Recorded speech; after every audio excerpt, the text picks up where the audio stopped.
Hello, everyone. Welcome to the October installment of the Centerville, Iowa Memories podcast. I'm Lisa Eddy, and today I want to welcome Stephen Tracy, the founder of Iowa Paranormal, and he's going to talk with us about the group and what they do and some of their experiences in Appanoose County and other places. Hi, Stephen. Thank you for joining me today. Can you first tell our listeners about your group, Iowa Paranormal? Hi, Lisa. Thanks for having me. Yes, my name's Stephen Tracy. I run Iowa Paranormal. My wife, Amber, and I founded this group back in 2008. Growing up, I've always been into the paranormal, the fantasy, the macabre. And in my early teens, I started going to the local cemeteries, just looking around, those type of things. Well, then in the early 2000s, the paranormal shows became really popular, and thankfully, I was already into the paranormal by that time, so it wasn't just like I'm latching on to these TV shows, that type of thing.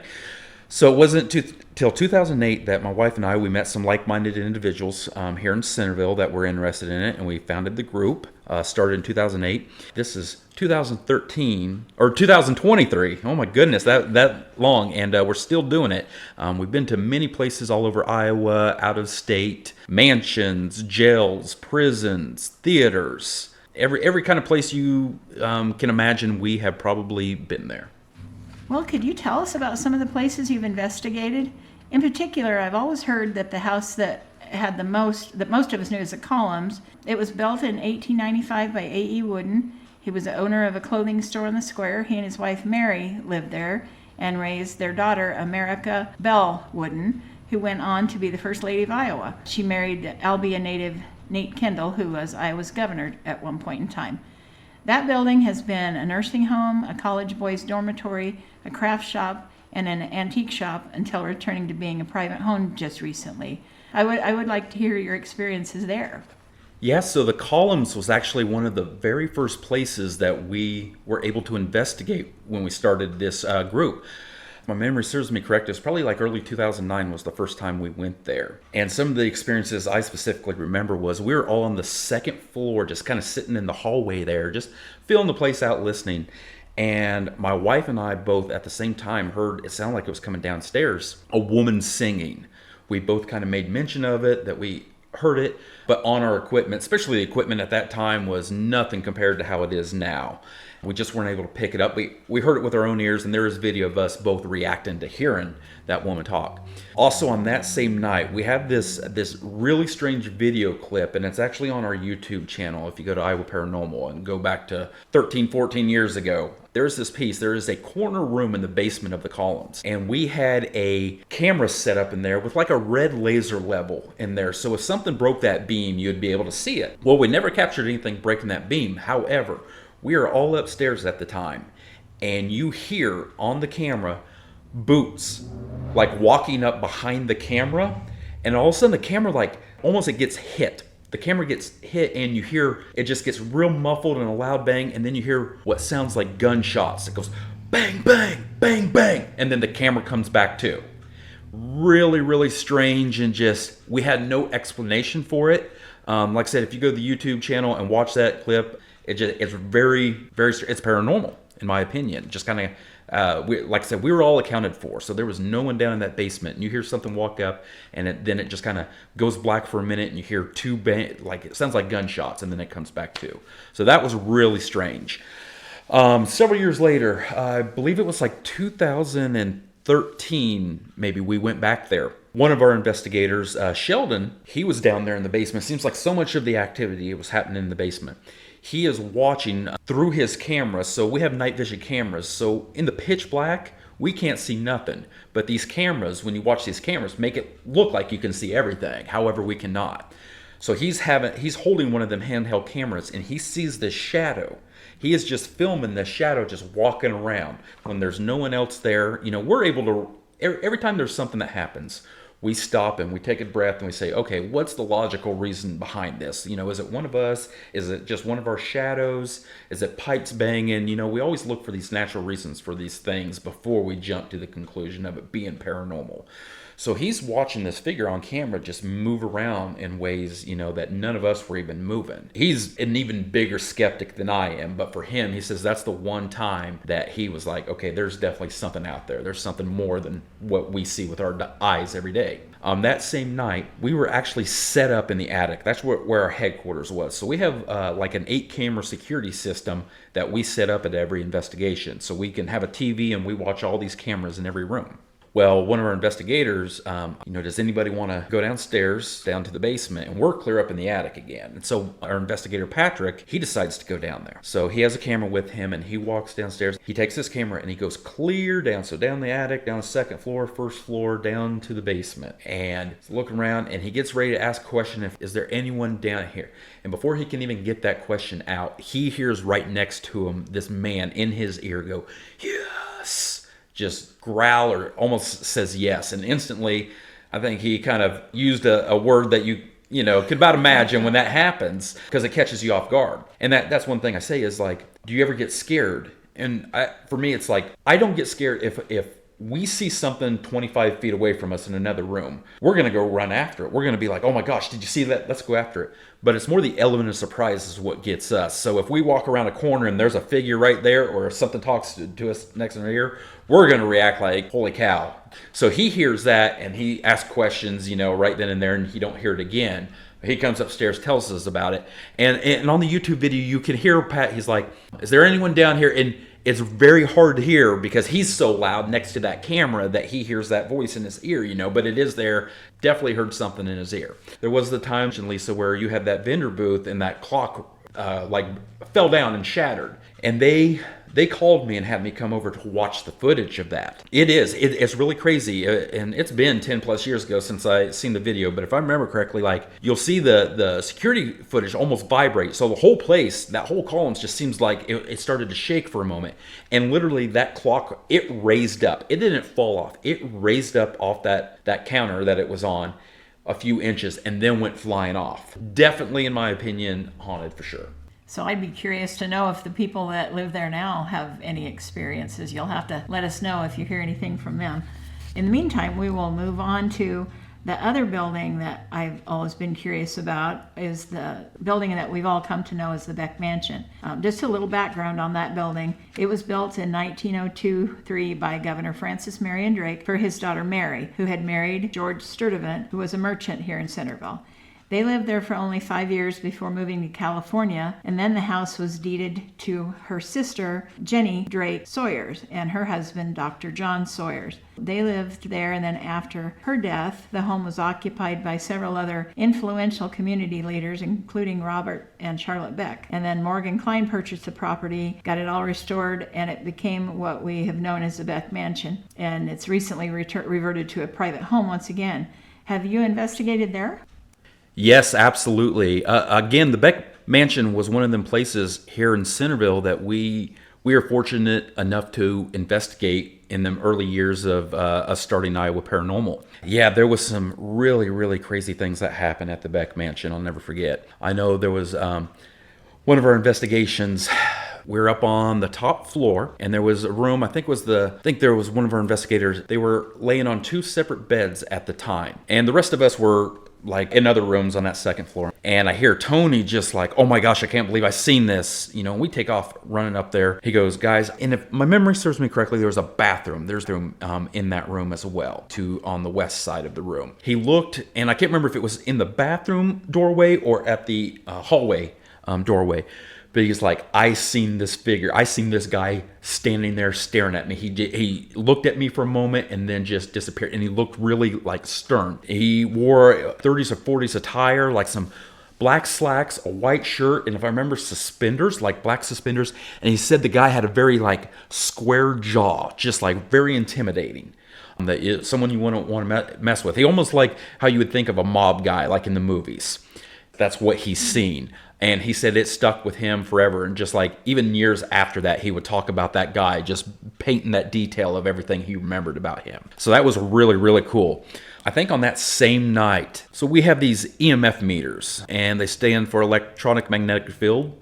So the Earth has a natural magnetic field. Well, Theory has it, again, this is just all theory and speculation. There's no experts in this field, and that's one thing I always like to stress. This is just what we go on, these different things. So anyway, theory has it when a spirit manifests itself, it draws more energy in the electronic magnetic field, and it spikes the energy around then. So we have these little meters that if that is true, if something does manifest, these meters will give off a higher reading and go off and give, make a noise or something. So on the top floor in the big open hallway, we had a meter on one of these chairs and we had a camera on it. So we are all downstairs on the main floor, just allowing whatever happens on the second floor to happen. We're all sitting on the main floor. All of a sudden we hear the EMF meter go off. It makes this ding, ding, ding, ding, ding, ding, ding, ding, just a really distinct noise, and it lights up, all that. And we're like, oh my gosh, that's crazy. So we go upstairs, get the camera, we review the evidence, and the meter don't even go off or make a noise on the camera.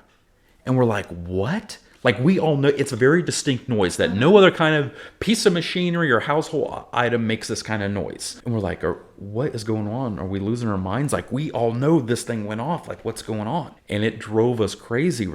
We had a voice recorder that was downstairs with us at the time going, and you hear us react to it. You don't hear it on that recorder, but you hear us react. Oh my gosh, did you hear that? It wasn't until I went deeper into this audio program that I have of downloading that voice recorder, and I had to clean it up, and I had to eliminate our voices. It was just a step by step process to amplify background noise. And when I did that, you heard the EMF meter go off. You heard it on the recorder go off and us react to it on the recorder downstairs. But upstairs, with a video camera on it, it does not go off. And it just played with our heads for years. Even to this day, I'm like, either one of two things. There was, in fact, some other device that made an identical noise to our EMF meter, which I've never heard since. It's a very distinct noise. Or number two, I get a lot of phone calls from people, business owners and stuff that want me to investigate their place. And the first thing they say to me is, you're going to think I'm crazy, but... And I always tell them, no, you're not crazy. We know these things happen. But what I'm about to say right now, I want to say, you may think I'm crazy, but we chalk it up is there some sort of dimension or portal type thing? As crazy as that may sound to a lot of people. But the only kind of other explanation is just there was some sort of boundary type thing from what we were hearing with our own ears to what was not essentially captured on camera. So that was really, really strange as well. And I remember another moment that happened that night. We were heading to the kitchen area on the main floor. We were told, or there was a story about, I think maybe Charlotte Beck was maybe a host, to a lot of parties, or someone that lived there was a host to a lot of parties there. We were actually, I think my wife, Amber, was talking about it at the time, just out loud, just about the host of the parties there and everything. And literally, we got interrupted. We heard it with our own ears, and we stopped, and it's caught on audio. Someone say, a host. Just like that, in the middle of us talking about someone being a host there. There is this woman say, a host. Just like that, in the middle of us all talking. We all stopped and did you hear that? Someone was literally just responding to us talking about that. So that was absolutely incredible. Those are the main things that come to mind with the Beck Mansion that just really definitive, strange experiences there. Wow, I'm literally getting goosebumps. I truly am. There's one other house I'd like to ask you about in Centerville, which would be what we all had known for years as Bradley Hall. It's a private residence now, but D.C. Bradley built that home back in 1909, and I think everyone in town knows of it and would love to know if there's anything that was found there. Yes, we have been to the Bradley Hall as well, actually, several times. And we had one really defining moment in the Bradley Hall. And the thing is, we didn't have as many experiences at the Bradley Hall because that place is so darn huge. There's so many rooms, and it's what spot do we investigate now? This room, that room, rooms around every corner. So it's not like we can just ask the ghost to come out on command, because if we did, this field would be no fun anymore. That type of thing. But there was one moment many years ago up on the second floor, and one of the rooms on the south maybe east corner on the second floor or such, but it was a room, there was a closet, and Pat went into this room, and he instantly seen this man standing in the closet looking at him. And Pat just froze, and he just came downstairs like, guys, I just seen this guy in this closet looking at me. And he goes, but this guy was sad. He goes, the detail I can make out from this guy's face was he was sad. He just had this look on him of just pure sadness. And that really, that's very defining. Like, that's very specific of something to notice on a spirit, if that's what you want to call it. This was 10 plus years ago. So what I did was I came up here to the museum at the time, and I got a picture. Lisa, you gave me a picture of D.C. Bradley at the time. It's like an 8x10 old portrait of him.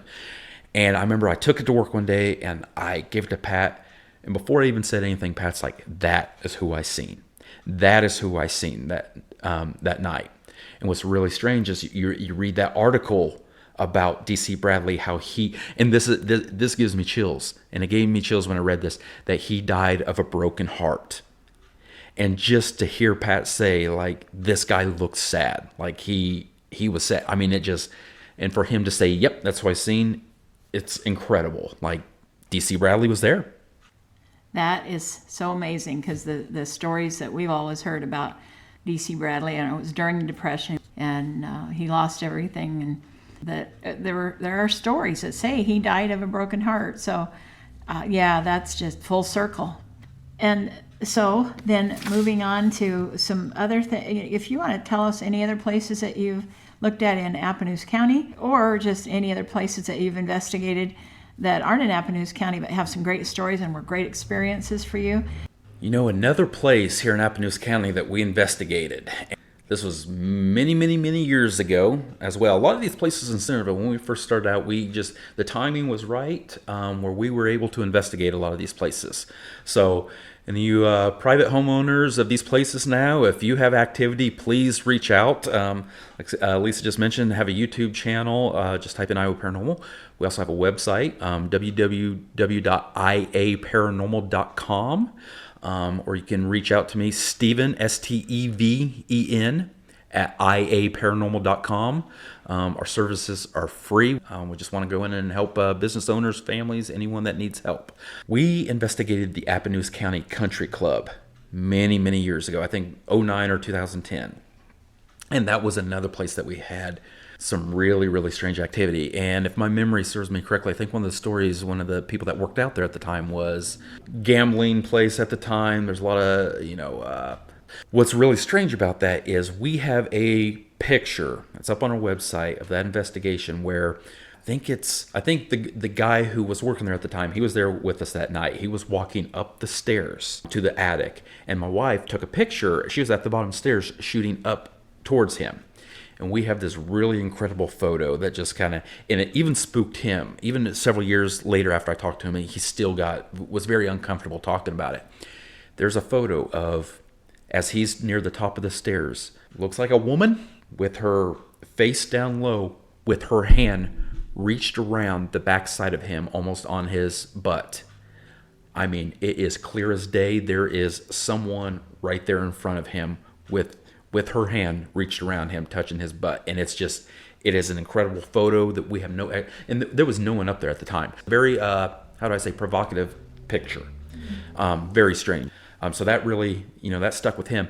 But with that being said, with that being a very provocative picture, there's also another moment in the kitchen area. I think I'm walking through there, and instantly in the middle of that conversation in the kitchen, there is a woman moaning.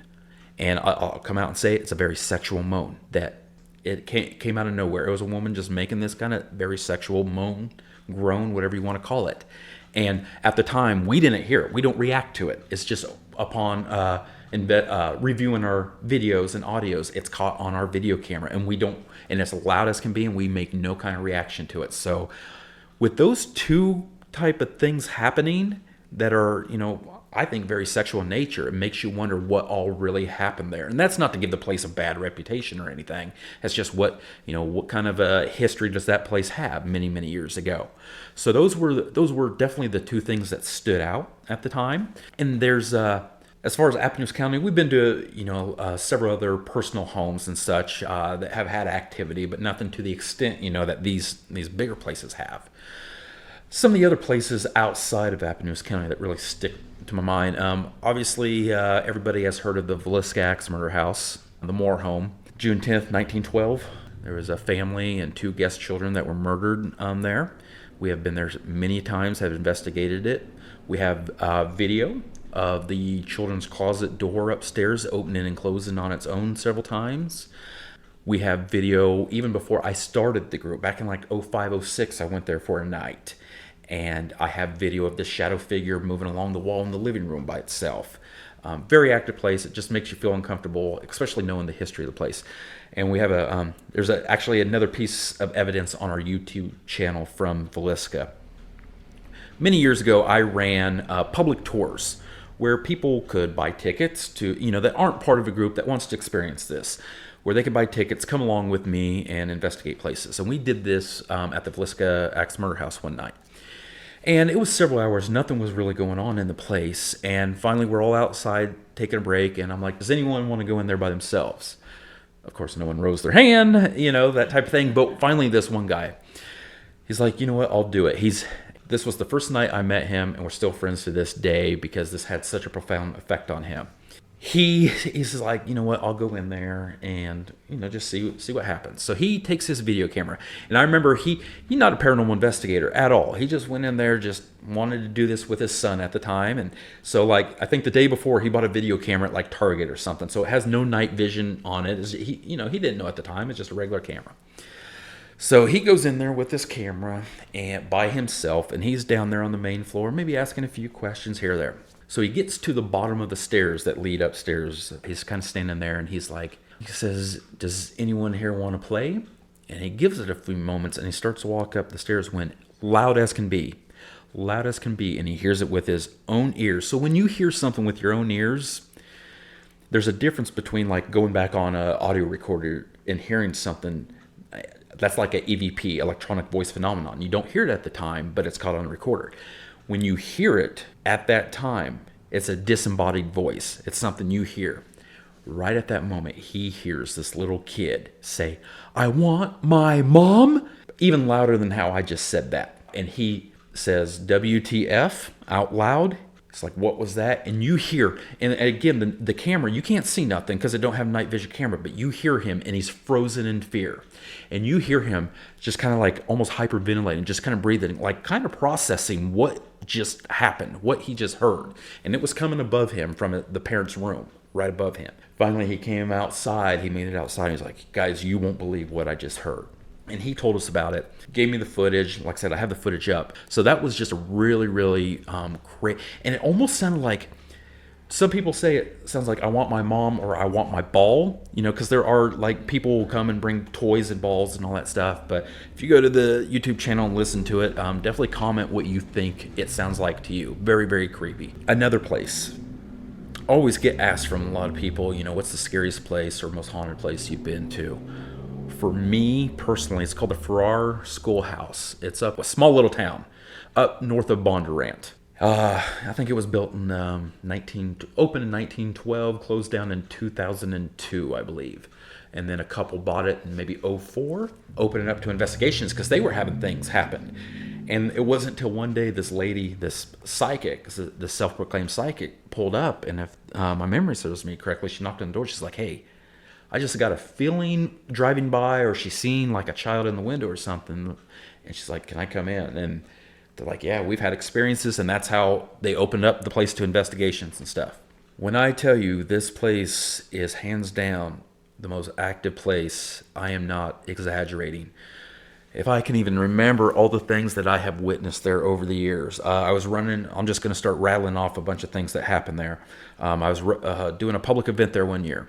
We were in a janitor room on, I think, the first floor, and we hear right above us some desk, like literally desk being dragged across the room right above us. And we all kind of is nonchalant, like, yeah, that sounds like a desk dragging above us. And we all stop for a minute. We're like, oh, yeah, we're in a haunted place. Let's go up there and check that out. And we run up there, and there was no one in that room. And literally there was tons of desks in that room right above us. I mean, you can hear it clear as day, just dragging clear across there. Another time I see so there's the top floor, and then there's a few more steps that go up to this individual office, which was the principal's office at the time. I see ghost feet. I see white feet appear in the principal's office and walk. It's literally, you can't make out if it has shoes or if it's actual feet. It's just these white 2 feet shaped objects walking. I remember at that time I jumped up and I cracked my skull on them old coat racks that are hanging out of the hallway right there. Incredible. There are so many times. There's another clip. Pat, we're up on that top floor. Pat's like, if anyone's here, can you slam a locker door? And all of a sudden, when you give it a few seconds, a locker door just slams shut. I mean, it's so incredible. The top floor of that place is the most haunted place I have ever been to. We were sitting in one of the rooms by the stage talking, and we literally hear, and you can hear about people telling stories, right? Oh, that's crazy, that's great and stuff, but you don't get that feeling unless you're actually there or you can watch pieces of evidence. We all hear at the same time this woman talking in the room next to us. I mean, just says something. We take off running in there, and there's obviously no one in there. Another time, me and an investigator, Samantha, we go down this hallway, and literally, and there the cameras, I think Pat is running the camera behind us, so he sees our reaction. We both look at each other and we're like, what the hell was that? What the hell was that? We both see on the stage a figure, a wavy gray black type figure with our own eyes in pitch black, but it has that enough ambient light on it. It walks out of the wall. It like goes through the wall, and if you go through a wall, it's a 30-foot drop to the ground outside of the building. And we both react instantly to it, and we both describe the same thing we see. Over the years, it got more maybe disturbing personal for me. I was running another big public event in 2018, and we were down in the boiler room. I'm standing up, a bunch of people are sitting on this chairs there, and we're asking questions. And again, this is one of them things that's just very hard to describe. Something instantly transforms over me where I can now see, in pitch black, I can now see everything, and there's no one in there. There is no one in there but me. And I am like, what just happened there? And there's probably 20 people in that room with me, but I instantly, there's something strange happens, and I look around and there's no one in there with me, and I fall down. And literally when I fall down, I land on a few of the people that are sitting there. And like when I hit them, I almost come to, like, oh my gosh. And I get up and they're like asking me if I'm okay and stuff. And the realization hit me that I'm the only one in this whole building. It was almost, as crazy as it sounds, like I went through some sort of portal dimension type thing that I realized I was the only one in this place. And I even had a guy, an author, there's a book written about the Farrar Schoolhouse where there's a whole chapter dedicated to my experiences there.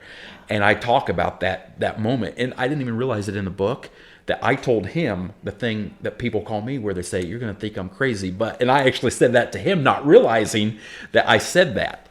So it was a very, very kind of disturbing thing that has never really happened to me there before. And just a few years after that, I had some really disturbing things happen there on our own investigation there where whatever was that, I don't, you see these TV shows where, oh, this thing was telling me to do this evil, they sensationalize a lot of stuff. And I don't fall for that crap. There was something that night I could hear it. That was literally telling me these things, like bad things, to do bad things. And I'm just like, this ain't right. And I will say that's the last time I have ever been to that place. I do plan on going back. Like I said, I'm very, I believe, strong-minded. I've done this long enough, but it was just something strange. It's almost like I've been there so many times that whomever or whatever is there almost knows me now. And it's like, you know what, I'm gonna play with you a little bit. I'm gonna mess with you a little bit. That is just amazing. Your stories have just given me chills. I'm going to say thank you and let you wrap up with some of your final thoughts. Thank you so much, Lisa, for having me. I enjoy talking about this stuff. Lastly, I just want to say, like, when we first started this group, yeah, we took it serious, but it was about getting into some of these really amazing locations, which we have been very blessed to be able to do. But over the years, we found families started calling us, people that were having serious issues that wanted help. And that's really what we became about, is getting answers for people. No, we can't go in. We're not Ghostbusters, and that's a big misconception. Our thing is we can try to validate what is going on in that home and give advice about what steps to take after that. If there is anyone out there that is listening to this that does have strange things going on or knows someone and they don't know where to reach out, please contact me. We got a great reputation for doing this. We've traveled all around Iowa. Like I said, just reach out, iaparanormal.com or Steven, Steven, at iaparanormal.com. We just want to be able to help anybody out. And